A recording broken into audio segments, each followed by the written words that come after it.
ஒரு பெண் வந்து நீ வேணும்னு நினைக்கிற வரைக்கும் மட்டும்தான் உனக்காக எதையுமே தியாகம் செய்வான். நீ வேண்டான்னு முடிவு பண்ணிட்டா உன்னையே தியாகம் பண்ணிட்டு போயிடுவான். இதுதான் அடிப்படை. இது ஜென்சி கிடையாது, நம்ம ஜென்ரேஷன் கிடையாது, எனக்கு முன்னாடி ஜென்ரேஷன் கிடையாது. So it happens with the girl's mind, the woman's mind. The touch that you have in that mind should be giving confidence to that girl. அவங்களுக்கு வந்து இவன் தான் வேணும், இவன் தான் வேணும் அப்படின்னு எப்படி முடிவு பண்ணுவாங்கன்னா, நீங்க எந்த முறையில் அவங்கள பார்த்துக்கிறீங்களோ அப்பதான் முடிவு பண்ணுவோம்.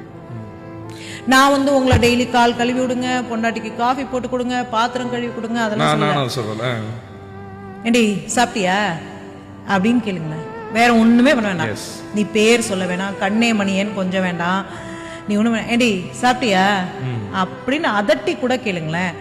நீங்க சாப்பிட்டியான்னு கேட்டது ஒரு மிகப்பெரிய சேஞ்ச் கொடுக்கும்.